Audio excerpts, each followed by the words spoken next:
Hello, Patricia O'Connor and Miss Frida Darcy. And I would say, all in all, we rode out our storm okay. Although I did bring in the big ponderosa. About an hour after I closed out that video, I was watching my baby swing in the breeze. And I was thinking, yeah, I don't want it to go dark and not be able to see out there and have to worry about what's going on with the wire. So I cut the wire loose from the base, and it was weird, but the second I cut it loose, I began to see the pot beginning to tilt. It was going over the second I took the tension off of it. So yeah, that wasn't the best. Some of our guys might need a little reshaping, but otherwise, I don't think we've got a lot to get over. I think pulling the trees back away from the edge when it came to the pines was a good move.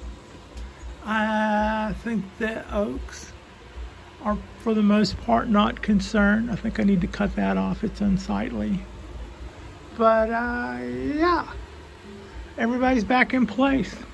Or as we used to say in the film business, everybody back to one. Sometimes that's a punchline in a joke after some big, huge disaster comes and people should be calling the appropriate authorities, but instead, because it's the industry, they just say everybody back to one. That's not a reference to the recent Hollywood tragedy. My heart goes out for those guys. Film work is very dangerous. It is, it's very dangerous. So this is what it looks like. I think everybody, to say the least, I don't have to water today. Everybody's got thoroughly. Probably need to dump that out. That water is a little high, even for wisterias. That would tell me that those roots are soaking a little higher than what would be okay.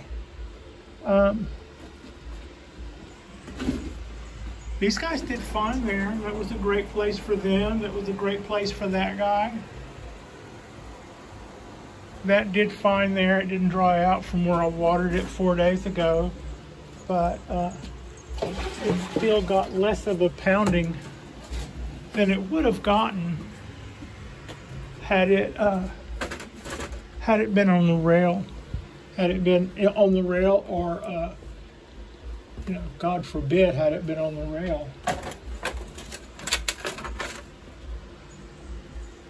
Turn that this way. So here's a little quick look at everybody. The day after one of our biggest weather events, you know,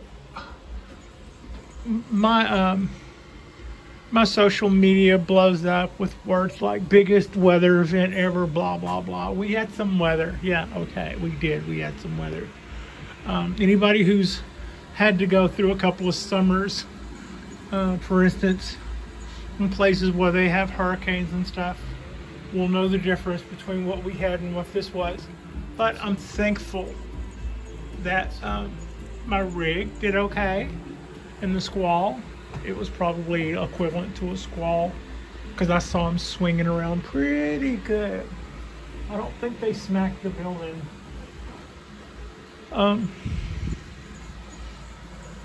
But yeah, it did that till much later than they said it would also. So I was kind of surprised when limbs like this didn't seem to have issues. And I'm also surprised that there weren't more cypress fronds on the ground, or maybe one of these guys bent down more than what it would want to put up with. But everything did okay. Look at that. Isn't that pretty? That one little limb just rainbows itself down and then makes a little flat pad at the bottom. It almost looks like you would expect to see it roots to come out or something, like it was gonna try to send in, but that's not what it's gonna do at all. It'll just continue to make little flat leaves out collecting the sun. Instead of doing this, it'll just go down and make those little guys. I think it's pretty when it does that. I don't think that is also necessarily in the bonsai rules of how you're supposed to train your trees, but it's just one of those real pretty lacy kind of things that cypress trees do.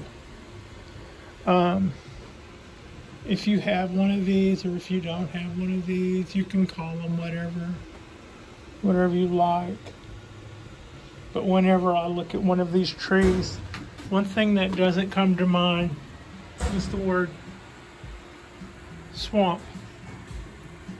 As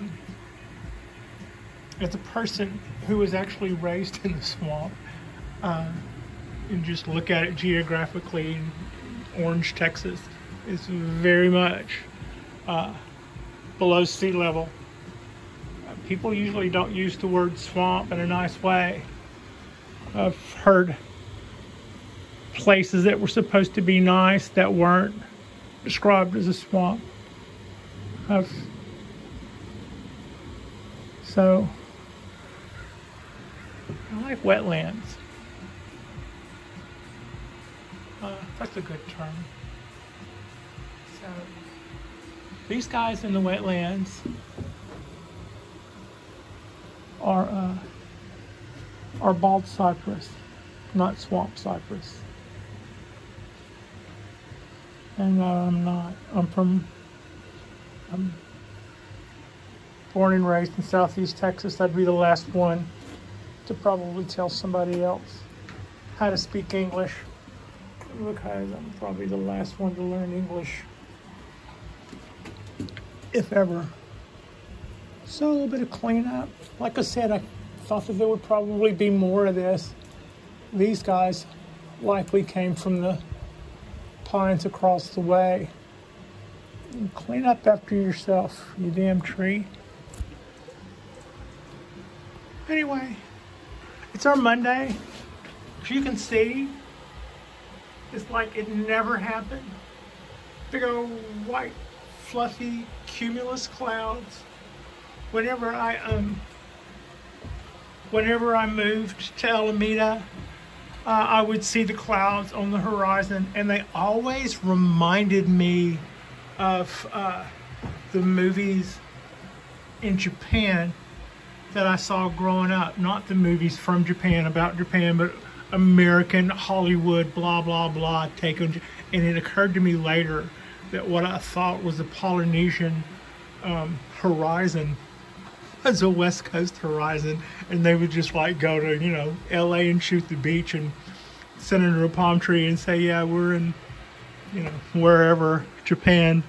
But whenever I first came here, whenever you move someplace new, you start noticing the little differences, the little subtle differences, the way the clouds go from one direction to another, or the way they never go from one direction to another, or the way they tend to look more cumulus, or the way they tend to never look more cumulus. And I just looked at this and went, that looks very Polynesian. And then a minute later I went, no, that looks very West Coast. And I was told that was Polynesian as a child watching ABC Monday Night at the Movies. So, a long diatribe about why I thought this looked like someplace it wasn't. But in a roundabout way, that probably was just one of the subtle reminders that this area has a very Asian feel to it, and it is rightly deserved. Those communities have been a major part of the population here for over 100 years, and it shows up in the architecture, and it shows up in the landscaping, and it shows up in the city signage. And part of what I love about living in places that are more diverse. It's not the same old all the time. So anyway, this is a knocking on 10-minute little chat about how everything is snapped back into place and how good everything here looks in the bay after the big storm. And yeah, I will admit it, we did have some weather. But on the other hand, I have been in a 100-foot boat in high seas. That was in my 20s, growing up in the Gulf Coast. That was weather. This was, you can close your door and pile on another blanket. Think about how lucky you are to be a civilized human being. A lot of people this day and age are struggling with that very thing. Most of them, all of them. They're no fault of their own. It's the way the dice rolls. Be kind to every person that you meet. No matter how frustrated you may get when things don't go your way, look at that person and think to yourself, whatever that is, they're doing the very best they can. A wise person once said that to me. And whether you're cynical about it or whether you're not, it's actually the truth. No matter what somebody is showing you, that is at that moment the best they have. And if it isn't much, take solace in the fact that they're giving you whatever they have left.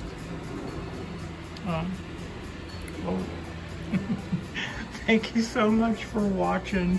I'm really glad to be here. It's a really beautiful day today. 180 degrees opposite of what we went through yesterday. And I didn't mind yesterday one bit, as long as we didn't have any big tragedies. And yeah, there were a couple of trees on the property down.